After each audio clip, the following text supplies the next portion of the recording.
साथ संगत जी, प्यार से कहना धन निरंकार जी। साथ संगत, आप जी सद्गुरु माता जी की कृपा से आशा करता हूँ अच्छे होंगे। महापुरुषों, आज आप जी के समक्ष दास जैसा बीज वैसा फल संत निरंकारी पत्रिका में प्रकाशित के विचार दास लेकर आया है। आप जी एक बार इसे पूरा जरूर सुने। संसार में रहते हैं, चारों ओर हाहाकार देखते हैं, चैन और अमन कहीं ढूंढने से भी नहीं मिलते।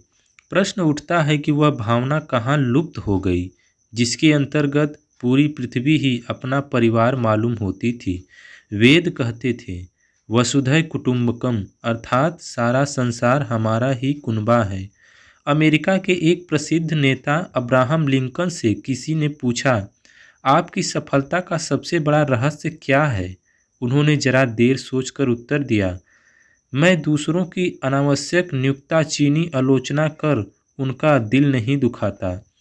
गहराई से सोचे तो ज्ञात होता है कि लड़ाई झगड़ा वैर नफरत आदि सबका कारण अनावश्यक नुक्ताचीनी ही है। अनावश्यक टिप्पणी से कई बार बनी बनाई बात भी बिगड़ जाती है। अनावश्यक टिप्पणी छोटी समस्या को भी बड़ा बना देती है। इसीलिए संयमित वाणी की महत्ता सदैव से रही है।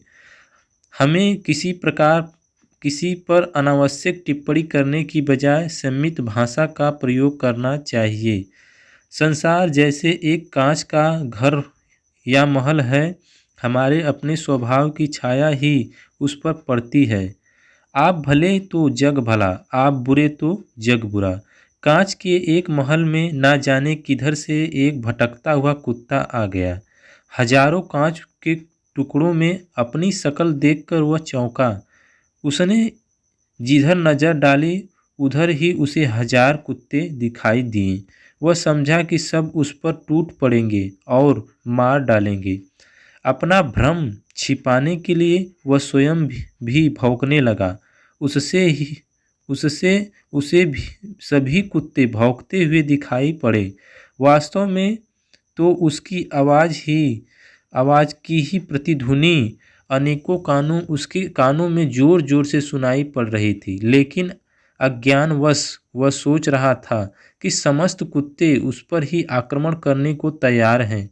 उसका दिल धड़कने लगा और वह जोर जोर से भौंका। सब कुत्ते भी उसे अधिक जोर से भौंकते दिखाई दिए। आखिर वह उन कुत्तों पर झपटा, वे भी उस पर झपटे। वे बेचारा जोर जोर से उछला कूदा भौंका, सब कुत्ते भी भौंकते दिखाई दिए। यही सिलसिला चलता रहा। अंत में वह गस्त होकर गिर पड़ा और फिर कभी ना उठा। कुछ देर बाद उसी महल में एक दूसरा कुत्ता आया। उसको भी हजारों कुत्ते दिखाई दिए। वह डरा नहीं, प्यार से अपनी दुम हिलाई। सभी कुत्ते की दुम हिलती दिखाई दी तो वह खुश हुआ और शेष कुत्ते की अपनी ओर पूंछ हिलाता बढ़ा। शेष कुत्ते भी उसकी ओर दुम हिलाते बढ़ते दिखे। वह प्रसन्नता से उछला कूदा, अपने से ही खेला, खुश हुआ और फिर पूंछ हिलाता हुआ बाहर चला गया। अपने ही प्रतिबिंब ने एक कुत्ते को भयभीत कर दिया और दूसरे को प्रसन्न। एक मर गया, दूसरा बच गया। कहानी प्रतिबिंबों की ही है। प्रतिबिंब वही दिखता है जैसे हम होते हैं, लेकिन प्रतिबिंब यथार्थ नहीं होते। प्रतिबिंब और यथार्थ को अलग अलग समझना आवश्यक है। यथार्थ दर्शन एक और उदाहरण की दृष्टि है, जो कि द्वापर युग का है। भगवान श्री कृष्ण जी ने धर्मराज युधिष्ठिर से कहा, संसार में कोई दुर्जन व्यक्ति ढूंढकर लाओ, तथा दुर्योधन से कहा, तुम कोई सज्जन व्यक्ति ढूंढकर लाओ। कुछ दिनों बाद दोनों ही खाली हाथ वापस लौट आए। जब भगवान श्री कृष्ण जी ने युधिष्ठिर से पूछा कि सारे संसार में कोई दुर्जन व्यक्ति क्यों नहीं मिला, जबकि चारों तरफ अन्याय और अत्याचार का ही जोर है, तब युधिष्ठिर ने कहा, भगवान, मुझे कोई बुरा व्यक्ति ही नहीं मिला, क्योंकि सब में आपकी ज्योति विद्यमान थी। साथ ही जब भी मैं किसी का मूल्यांकन करता, वह दोष मुझे स्वयं अपने भीतर दिखाई देने लगता था। जब दुर्योधन से पूछा तब जवाब मिला कि मुझे इस दुनिया में कोई सज्जन व्यक्ति ही नहीं मिला। वह स्वयं ही स्वयं का सबसे ज़्यादा सज्जन समझता है।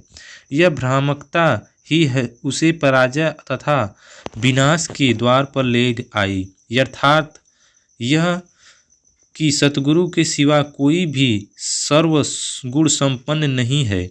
यदि कोई ऐसा समझता है तो वह भ्रामिक अवस्था से जीता है। जब उसका भ्रम टूटता है तो उसकी स्थिति अत्यंत विचित्र हो जाती है। ऐसी अवस्था में प्रायः व्यक्ति का मानसिक संतुलन गड़बड़ा जाता है। इसीलिए यथार्थ का बोध सदैव रहना चाहिए। वास्तव में हम जैसा व्यवहार किसी के अन्य के साथ करते हैं वैसा ही व्यवहार हम पाते हैं। प्रेम के बदले प्रेम और वैर के बदले वैर ही दुनिया का चलन है।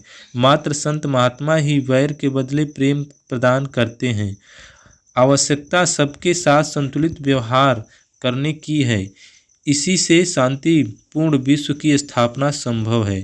साथ संगत जी, प्यार से बोलिए धन निरंकार जी।